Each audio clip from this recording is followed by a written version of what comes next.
भारत के अंदर ये जो कल्चरल मार्क्सिज्म का विचार है, इसके मानने वाले लोगों ने 60-70 के अंदर भारत में जब काम शुरू किया, उन्होंने कहा कि भारत के अंदर ये जो ताकत है, ये भारत और हिंदुत्व में, सारे देश के अंदर जोड़ने वाला जो तत्व है, ये हिंदुत्व है, ये भारत है, भारत की संस्कृति है, यहाँ के मूल्य आधारित समाज जीवन रचना। और किसी भी संस्कृति को मिटाना है तो उन्होंने कहा उसके लिए हमको 5 स्तर पे काम करना पड़ेगा।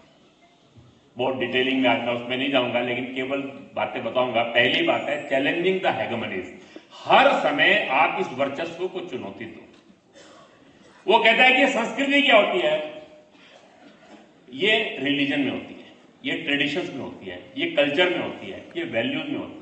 वो उन्होंने एक सिद्धांत दिया 3R, रेजिस्ट, रिजेक्ट, रेबल।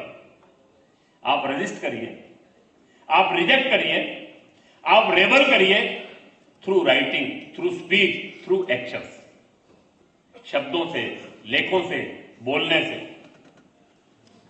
आप बिंदी लगाते हैं, बिंदी क्यों लगाते हैं? ये मात्र की तरह सकारात्मक पहचान है। चूड़ी क्यों पहनते हैं? ये मंगलसूत्र क्यों डालते? 4-5 साल पहले मैंने एक दिन एक वीडियो देखा, उनने कोई किसी ने दिखाया, उनने कहा कि राखी का दिन था, वो बहन भाई को, उसने कहा मैं अपने भाई को राखी नहीं बांधूंगी। बड़े गर्व से उसका एक वीडियो था, मैं बहन भाई को राखी बांधेगी, भाई उसकी रक्षा का वचन देगा, मैं कमजोर हूं।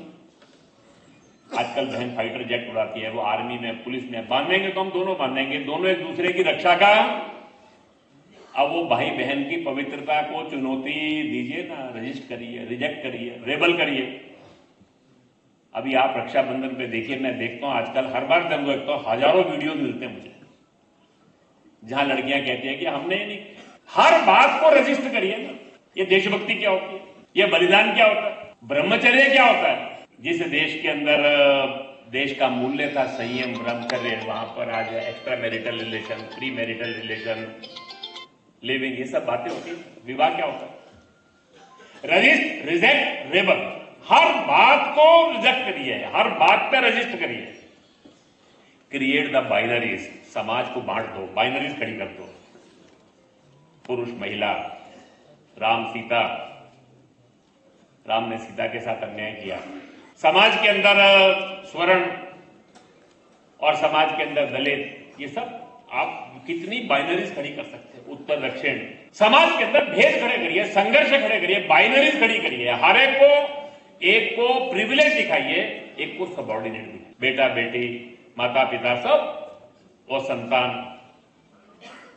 कभी कभी चलता है ना, बच्चे कहते हैं कि हमारे निर्णय हम करेंगे, आपने अपनी जिंदगी जी लिया। समाज के अंदर कितनी बाइनरीज को खड़ा कर सकते हैं सारे उसमें से।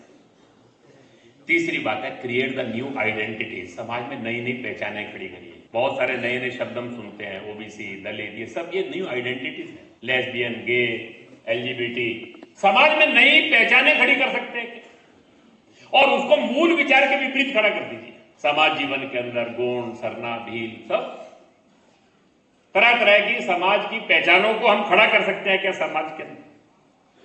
और फिर उन्होंने कहा एक बहुत बड़ा काम हमको करना पड़ेगा, सारे समाज के अंदर ये जो किसी भी राष्ट्र की व्यवस्था होती है उसके अंदर अस्थिरता पैदा करनी होती है, तो वहां के नेतृत्व के प्रति, संस्थाओं के प्रति अनास्था पैदा कर दो। भारत में सन्यासियों के प्रति आस्था है, वो अनास्था बदल दो। आज शासन में जो लोग हैं उनको आप उनके प्रति अनास्था बदल दो। हर समाज के अंदर कुछ फॉल्ट लाइन्स होती है, कोई भी समाज होगा उसमें कुछ कमियां रहेंगी। वो जो फॉल्ट लाइन्स हैं उन फॉल्ट लाइन्स को डाइसेंशन में बदल दो, डाइसेंशन को डिवीजन में बदल दो, डिवीजन को संघर्षों में बदल दो, समाज में अनार्की खड़ी कर दो, अराजकता खड़ी कर दो। आप देखेंगे देखते देखते बहुत आंदोलन आपको दिखाई देते हैं सारे समाज के अंदर। और उन्होंने कहा ये सारा करते समय फिर भी इस विचार की बड़ी ताकत है, इसके विरोधी जितनी शक्ति है सबको आपको नेटवर्क करना पड़ेगा। धीरे धीरे करके सारी दुनिया के अंदर ये जो कल्चरल मार्क्सिज्म का विचार है, हर देश के अंदर उसकी मूल संस्कृति को चुनौती देगा।